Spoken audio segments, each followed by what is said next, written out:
Enunciado 32, vamos pular para o enunciado 32.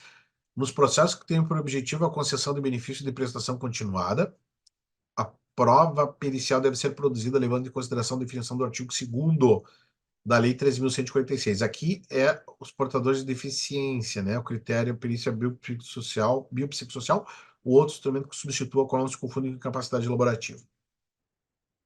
Aqui nós vamos ter um Last Dance legal, né? New Last Dance, vocês viram? As aulas de terça, a professora Melissa Foman vai entrar, o professor Paulo Bacelar vai trazer planejamento previdenciário para a gente, e aqui a professora Fernanda Virt, estreando também no time de elite, a professora Fernanda Virt, assessora aí do STJ, né? Vai falar sobre essa diferença entre deficiência e incapacidade e essas questões periciais. O Conselho de Justiça Federal trabalhou muito sobre isso, viu? Sobre a proteção de pessoas com deficiência. Relevante ressaltar, diz o Conselho da Justiça Federal, a distinção de critérios de forma a garantir a adequada prestação jurisdicional e proteção normativa à pessoa com deficiência. Né? Então, aqui eu queria chamar a atenção para a advocacia de vocês. Né? Será que a gente está dando a devida importância para esse nicho? Será que a gente pode trabalhar um pouquinho melhor esse nicho dentro da advocacia previdenciária? Me chamou bastante atenção lá em Brasília, como eles fizeram questão de pontuar a preocupação do STJ, dos juízes federais, em, em prestigiar essa lei complementar da pessoa com deficiência. Porque a pessoa com deficiência tem a questão do LOAS, mas também tem a questão da deficiência na aposentadoria, né? Na própria concessão de pensão por morte, o filho, né, com deficiência. Ele tem uma série de repercussões aí, né? O próprio auxílio acidente pode ser considerado uma deficiência, né? A partir da constituição dele, não é congênita. Daqui a pouco ele teve um acidente que gerou uma invalidez e gerou uma deficiência a partir daí. Então aqui eu coloquei para fazer esse debate com vocês, porque a deficiência tem a parte do LOAS, mas tem a parte previdenciária também da perícia biopsicossocial, e isso apareceu em mais de um enunciado, pelo menos para que a gente pudesse refletir, né, sobre isso. Né?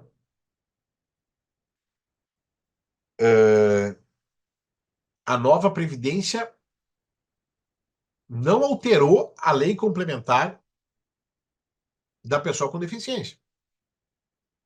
Os benefícios envolvendo pessoas com deficiência, né? Esses benefícios, eles não sofreram prejuízo dentro da nova Previdência, essa é uma exceção importante. E são diversos os benefícios, né? Então, estou lembrando aqui para vocês, no enunciado 32, a busca pelo direito à produção da prova pericial aproxima esse enunciado do 16, com relação aos outros meios de prova, né? Outros meios de prova, né? A busca por uma prova específica. Detalhe para que conste já na petição inicial requerimento para específica perícia biopsicossocial. Estamos fazendo isso na petição inicial? Ah, eu requero a perícia. Tá, mas que perícia é? Ah, todos os meios de prova em direito admitido. Vamos especificar mais. No mesmo sentido, enunciado 44, olhem só. Pessoa com deficiência da parte autora, como dependente, como segurada de aposentadoria e de benefício assistencial. Então, são dois enunciados, o 32 e o 44, que expressamente falam de perícia biopsicossocial.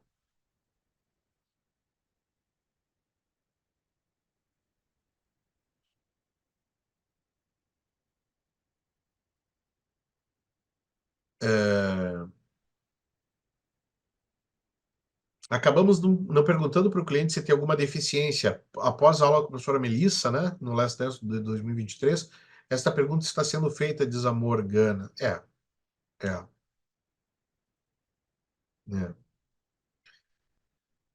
pessoas com deficiências, né? E aí a questão da perícia. Não é perícia de incapacidade, é perícia biopsicossocial. As nossas chances de ter êxito nessa perícia são maiores. Visão monocular, um exemplo, entre outras questões que possam garantir, né? Então chama a atenção de vocês. Enunciados envolvendo direito à prova, de provar a deficiência, que não é incapacidade, que é diferente, né? Tem os níveis de deficiência também que podem ser trabalhados de forma diferente, pelo menos para se conhecer, quem sabe, uma deficiência mínima, né? Não precisa ser uma deficiência grave, enfim. E dois enunciados falando na perícia biopsicossocial. Enunciado, dois enunciados que a gente expressamente mencionou então aqui, que é o 32 e o 44. Né? Então, importante essa reflexão. É uma perícia específica? É uma perícia diferenciada? Já anota isso na petição inicial. Né? Já anota isso na petição inicial.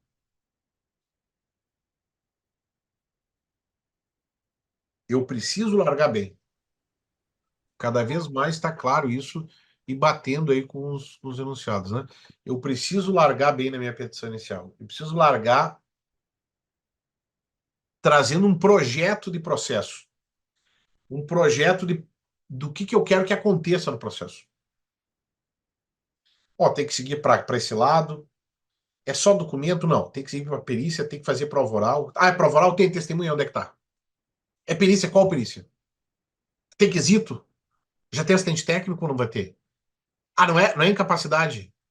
É outra perícia? Né? É... Trabalhar a deficiência, né, Maíra? Trabalhar a deficiência, qual é, especificar o máximo possível, né? Não fazer aí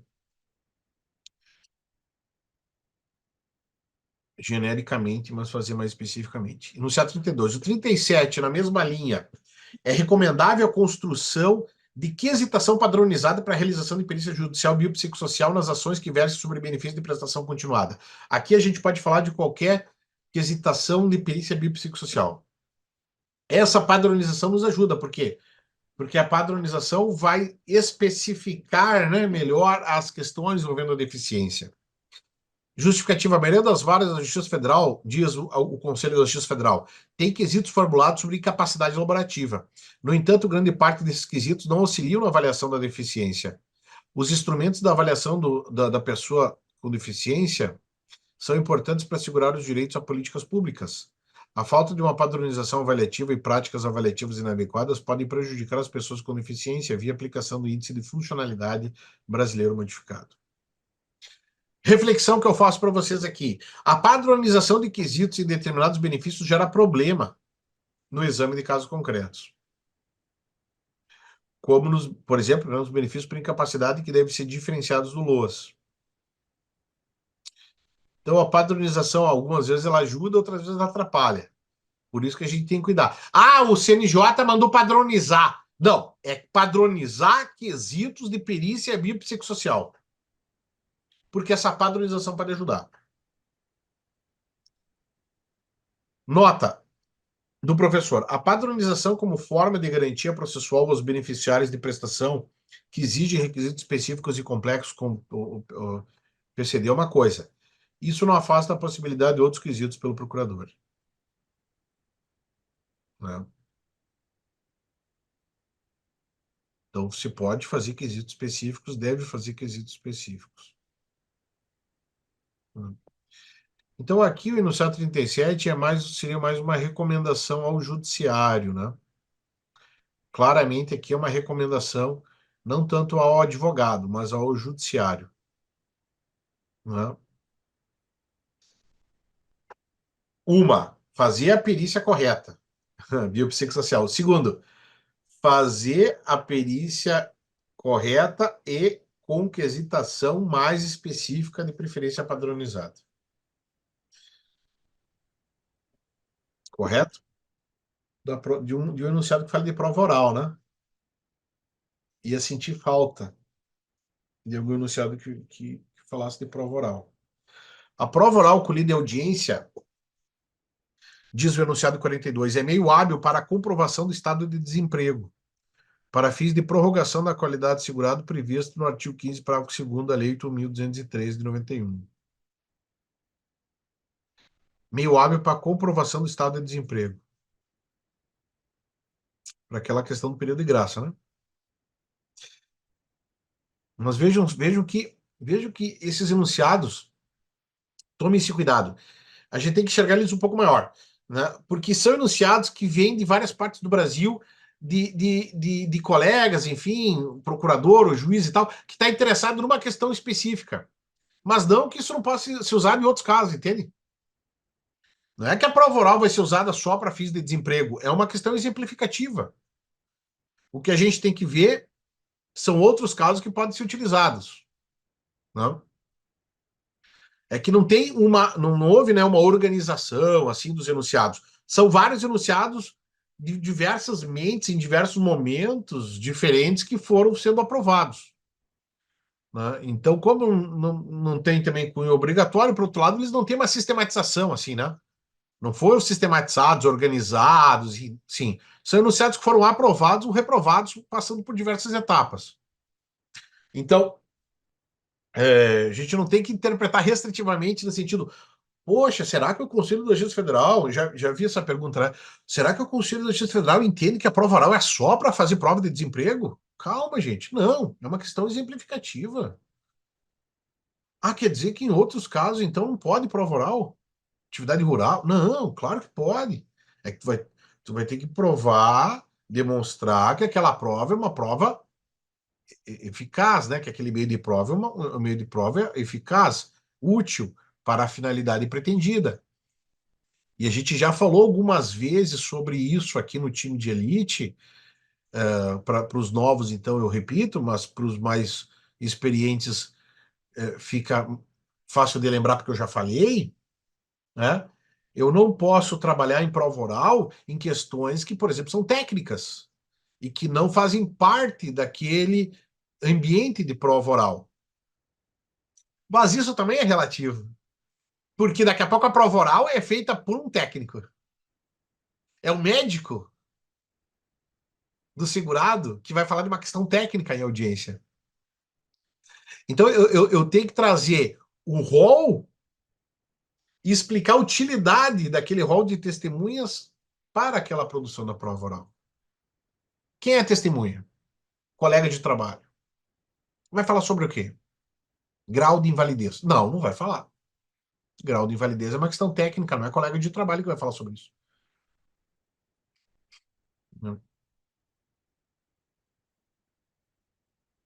Me lembro que teve uma das aulas, não sei quando foi uma audiência em Novo Hamburgo, que eu dei o um exemplo para vocês, que um outro advogado que estava fazendo a audiência anterior falou, né, perguntou na audiência, na Justiça do Novo Hamburgo, uma ação de incapacidade acidental. Pela experiência da testemunha aí, que a testemunha trabalha já há 20 anos na empresa, pela sua experiência, qual que é o grau de invalidez para aquela atividade que ele faz ali? Qual que é o grau de sequela? Doutor, só um minutinho, doutor. Pelo amor de Deus. Testemunha não vai poder falar pela experiência dela de questão técnica. Tem que falar do chão de fábrica, lá das questões, né?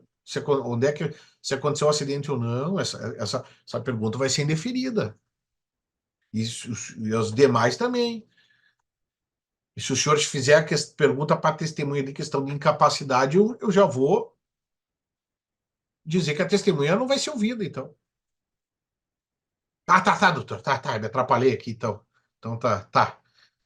Então eu tenho que saber o que eu posso obter em termos de prova lista com aquela testemunha rolada. Né? Que é o que se chama de utilidade ou de eficácia da prova oral. Então, prova oral para fins de desemprego, enfim, né? Questão não técnica, então pode ser, uh, pode ser admitida. Fica desse enunciado da prova oral, como dos outros que falaram da prova pericial, uma boa imagem de que as questões envolvendo a admissibilidade da prova podem e devem ser discutidas judicialmente, tanto no procedimento comum quanto no juizado.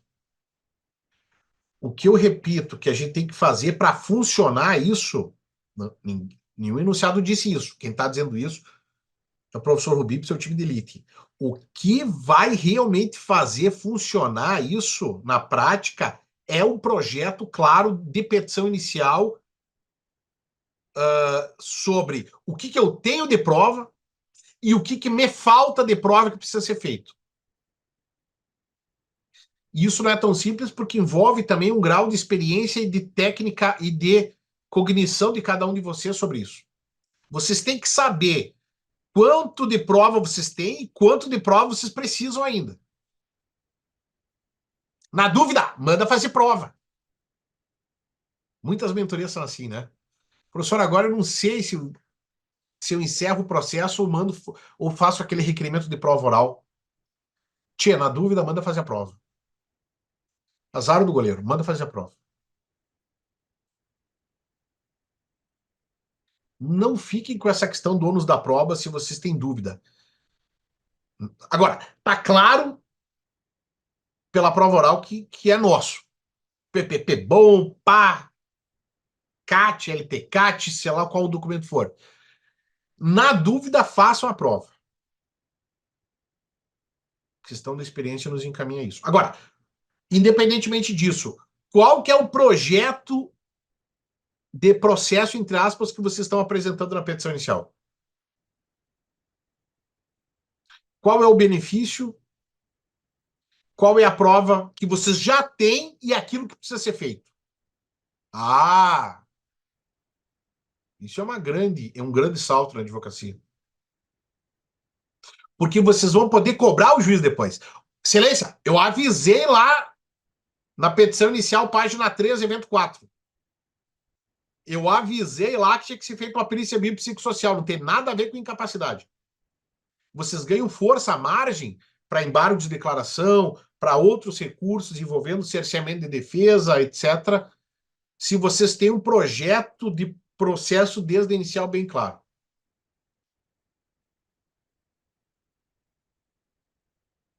Excelência, eu disse na petição inicial que tinha pouca prova, que eu precisava fazer perícia e precisava fazer prova oral.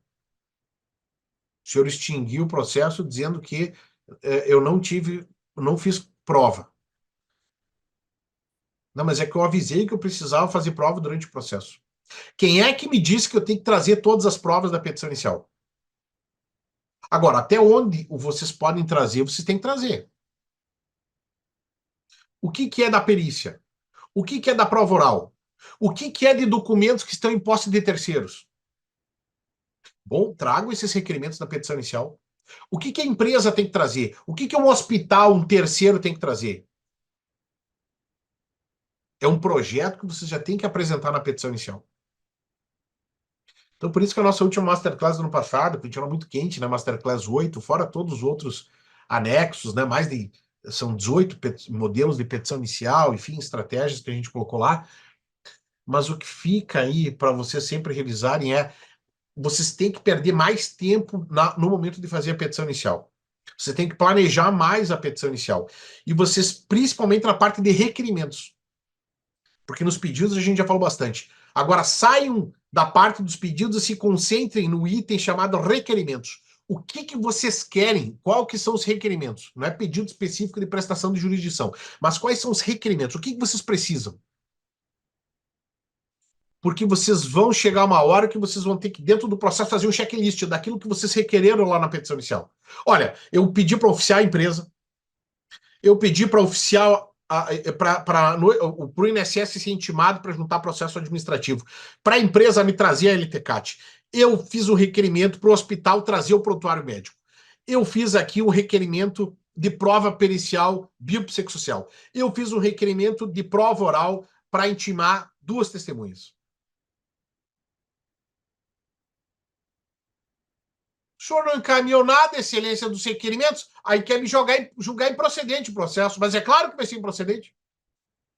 Eu disse na inicial que não tinha condições de ganhar com aquilo que eu tinha na petição inicial.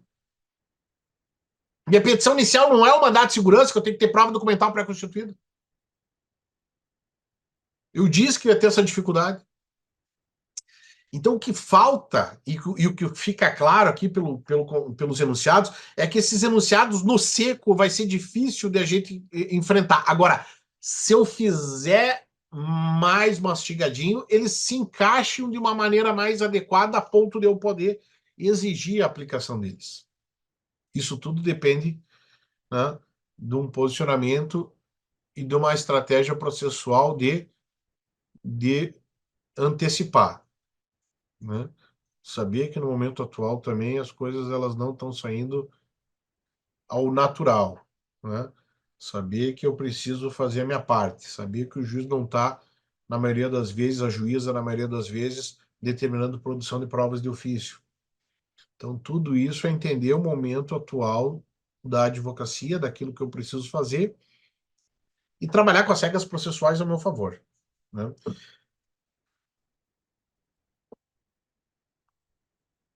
Apesar do STJ ter firmado o entendimento no sentido que seria possível a comprovação da condição de desemprego por outros meios de prova, que não fosse o registro do Ministério do Trabalho e Emprego, não especificou quais seriam, tendo hoje divergência acerca da utilização da prova oral como meio de prova hábil para a comprovação da condição de desemprego.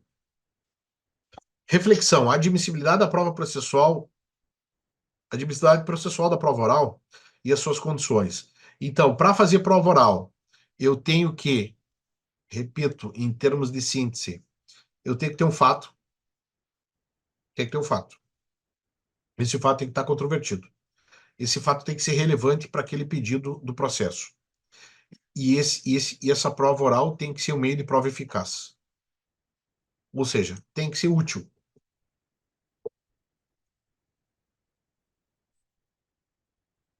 Prova útil à sua finalidade. É isso que o juiz vai exigir. É isso que a juiz vai perguntar. Essa prova é de um fato controvertido relevante? É. Ainda é controvertido e ainda é relevante. Mas com todo que é tipo de prova, ainda é controvertido, Silêncio. Controvertido e relevante. Tá, mas essa prova é útil à sua finalidade? É um meio de prova eficaz? É essa demonstração que a gente tem que fazer. Show, hein?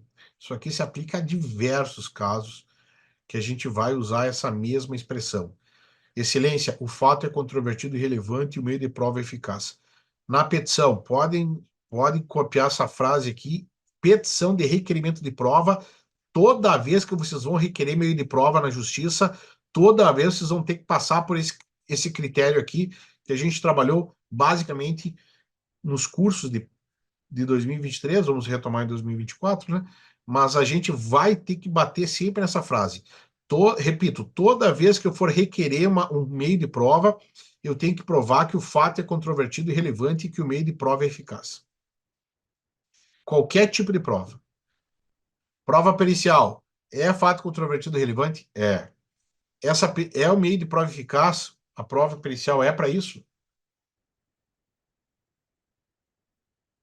É o meio de prova eficaz. Nota do professor. Importante o registro de que o aprofundamento instrutório previdenciário não se limite à prova oral. É. O aprofundamento pode ser feito com base no complemento da prova material via prova oral. Súmula 149 vai dizer que no mundo previdenciário aí, né, a prova exclusivamente testemunhal é complicada. Sim, exclusivamente testemunhal. Agora, a prova oral como complemento. Eu quero que vocês vejam a beleza da questão processual na forma como eu faço o meu requerimento no Poder Judiciário. A gente tem que também falar as coisas que o juiz quer ouvir, né? Ah, essa prova, eu já vi assim, a prova oral vai resolver o processo. Mas tu tá querendo que o juiz te indefira essa prova, tia. Excelência, com todo respeito, essa prova oral, ela pode trazer um elemento de complementaridade que ajude a entender o contexto. Olha a diferença disso. Então, a questão da argumentação, direito e argumentação, né? A questão da argumentação no ambiente processual é muito importante. Vocês entenderem aquilo que a prova pode te dar. Vocês têm que trabalhar a prova oral do jeito que o Poder Judiciário, no âmbito previdenciário, vem trabalhando. E como é que foi discutido isso lá nos bastidores do Conselho da Justiça Federal? De que o Judiciário não pode simplesmente excluir a prova oral do juizado. Como assim que eu não faço prova oral mais? Não, mas espera aí, é que a prova oral, de uma forma complementar, ela pode ajudar. Ele já tem alguns indicativos, alguns indícios que está desempregado. Pô, a testemunha pode complementar. Então vocês têm que trabalhar a prova oral no sentido de uma prova complementar. O direito italiano, eles gostam muito da expressão, né, argumento de prova, que seria uma prova acessória, né? O direito brasileiro não autoriza essa expressão argumento de prova, porque o direito brasileiro trabalha com a inexistência de hierarquias de meio de prova, que é o que está no sumário de vocês.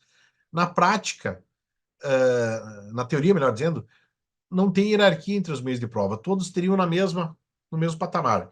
Agora, na prática, no nosso requerimento, na questão argumentativa, no poder de persuasão, é muito legal quando o advogado ele entende o momento do processo em que ele está e ele consegue passar isso para o Poder Judiciário, né? Olha, Excelência, não é que a prova oral vai modificar o processo, é que ela tem um sentido de complementariedade, de aprofundamento instrutório, que é importante nesse momento. Porque o fato segue controvertido.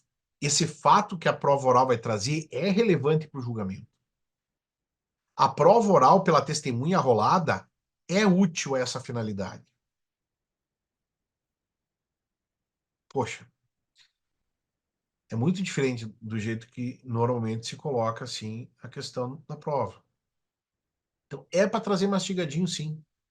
É para vocês demonstrarem que vocês sabem do que vocês estão falando e principalmente que vocês sabem o momento procedimental onde vocês estão. Né? O que significa entender o momento procedimental? Que vocês já passaram pela fase postulatória com documentos do autor e réu, que você já estou falando do procedimento comum como regra, né? Que vocês já passaram daqui a pouco por uma prova pericial e vocês estão realmente fazendo um requerimento de acordo com aquela realidade do processo, entendendo exatamente onde vocês estão, entendendo exatamente em que pedaço da jornada vocês estão. Isso envolve não fazer um requerimento genérico. Isso envolve não fazer, de novo, né, uma petição modelo. Não é tão simples porque eu corrijo as peças de vocês, eu faço mentoria e sei as bobagens que vocês fazem na rua também. Eu falo no sentido geral, né? Dos advogados em sentido geral. Não é tão fácil o que eu estou falando. Vocês têm que mostrar para o juiz que vocês sabem do momento procedimental que vocês estão. Para fazer com que o encaminhamento que vocês vão fazer no final da peça seja um encaminhamento natural para aquele cenário. É um desdobramento natural. Excelência, o que eu estou pedindo aqui é o que tem que ser feito. Não é nenhum favor. Não é nenhum favor. É o que tem que ser feito, Excelência. É assim que daqui a pouco vocês vão poder, que eu gosto de fazer, né, de peticionar no processo eletrônico e depois explicar a peça para o juiz. Mas já está protocolado, Excelência. Eu não vim aqui lhe convencer de nada. Só estou querendo lhe dizer que eu sei o que está acontecendo no momento exato do processo. E o movimento natural nesse momento é esse. Não é que me favoreça. Questão probatória é sempre uma prova, sempre um direito que envolve todos os atores. Não é que me favorece, é que é o andamento normal do processo até para o senhor julgar bem o processo. É o movimento que ele favorece, inclusive. Não, vou encerrar e vou julgar. O senhor não tem condições exatas de fazer o julgamento nesse momento. Eu estou lhe explicando isso na peça. O momento normal, adequado é esse. O estado da arte é esse.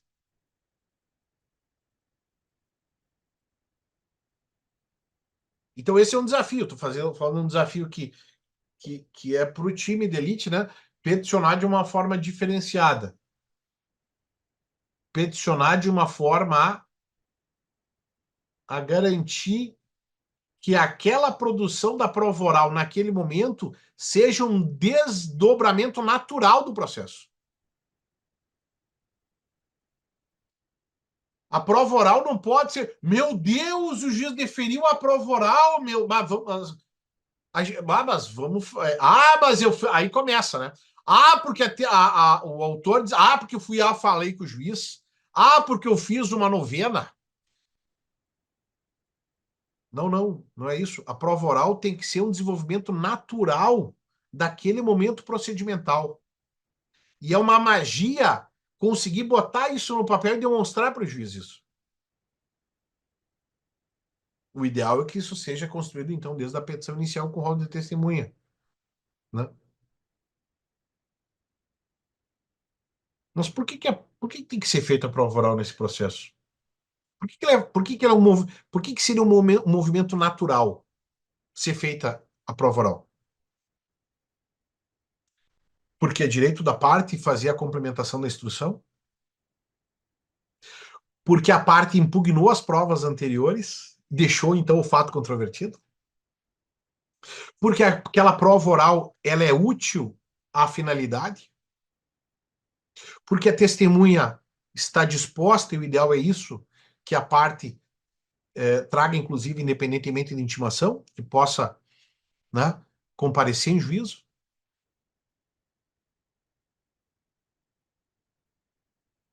Então, o máximo que a gente pode fazer para ter o processo a nosso favor é trabalhar com o elemento de previsibilidade. Por que a advogada é tão importante? Porque ela entende o procedimento ao ponto de prever o que vai acontecer e poder peticionar para garantir que essa previsibilidade seja respeitada pelo Poder Judiciário, pelo agente do Estado. Então, o processo ele nasce do combate ao arbítrio. O processo ele nasce do combate à insegurança e do combate a decisões com iniquidade, com decisões efetivamente arbitrárias. Então, os movimentos de petição, aliás, todos são assim, mas especialmente nesses momentos traumáticos, são movimentos em que tu dá o caminho para o juiz que deve seguir naturalmente. Não, não vou seguir por aí. Então o senhor justifique. O senhor vai ter que fundamentar, me dando direito ao recurso. Mas pense sobre esse prisma. Se vocês fossem se colocar na figura do juiz, lendo a petição que vocês fizeram, vocês defeririam o pedido? Seria um caminho natural que o juiz deveria tomar? Ou vocês estão fazendo uma peça para se livrar? No último dia do prazo, seja o que Deus quiser, e seja o que Deus quiser, não. Porque se é para Deus querer, Deus não vai querer também. Deus já está preocupado demais aí, tá na Ucrânia, Gaza. Agora, se o Trump também se reelege lá, vai estar preocupado também com os Estados Unidos. Deus já tem o problema que chega. Vocês façam as coisas direito. Porque se não fizer direito, não vai rolar. Então, ou dá mastigado, ou explicita bem, ou as coisas não vão acontecer. Então, o enunciado parece bonito. A prova oral é o meio complementar. Sim, mas como é que na prática a gente vai funcionar, vai efetivar isso? O enunciado não diz, mas eu estou dizendo para vocês que vocês vão ter que treinar em todas as peças de vocês. Nesse movimento, vocês vão ter que traduzir na peça que o fato é controvertido, relevante e que o meio de prova é eficaz. Ou seja, essa prova é útil à finalidade daquele momento, né, que está sendo pretendido.